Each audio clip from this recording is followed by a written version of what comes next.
Ayun, magandang oras ulit sa inyo.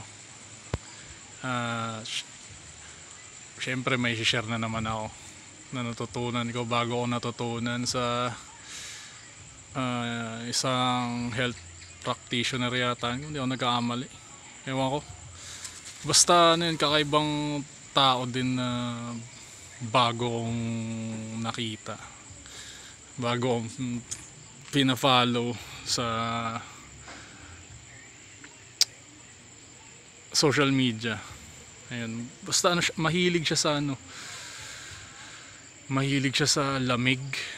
Para siyang enthusiast ng lamig, ganun. Ewan ko, basta sa cold, ganun. Mahilig siya sa, dami siyang, parang umiikot yung interest niya dun. Ito sabihin kong hack, bagay na bagay ngayon sa panahon ngayong December dito sa Pilipinas, malamig-lamig din. Dito sa amin malamig ngayon. So eto, sabi niya, ganito yung pagkaintindi ko, yung cold daw isang stressor. So ang pagkakaintindi ko sa stressor, pampay-stress, ganon.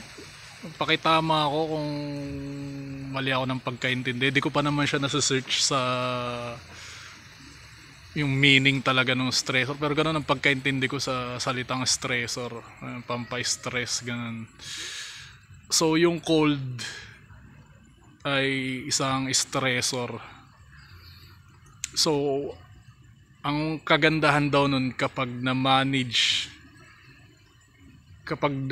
mo ng mabuti yung stress sa lamig, yung cold na stressor,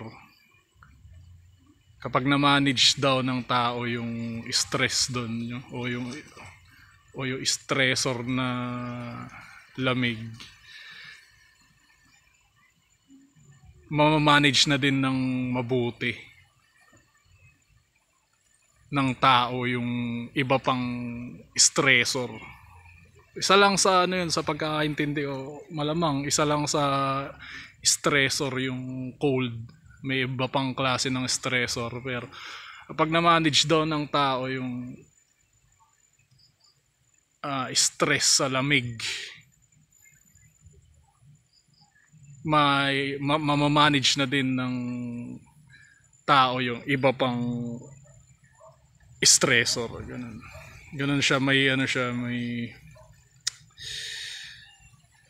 basta may maganda siyang may positibo siyang epekto din kapag sinubukan, sa tingin ko. Meron nga may mga ginagawa nga yung iba na nakikita ko ice bath, ganun. Nakikita ko ginagawa yun para sa recovery, kung di ako nag-aamali, ganun yun. So ako, ano man yung mali ko, pakitama na lang ako, mga tol. Pero ma-search pa naman kung ano mga dapat i-search para malaman ko ano ba talaga yung mga totoo tungkol doon. Pero yun yung bago kong natutunan, na ako matagal ko na ring hindi ko alam yun. Syempre ngayon ko nga lang nalaman, pero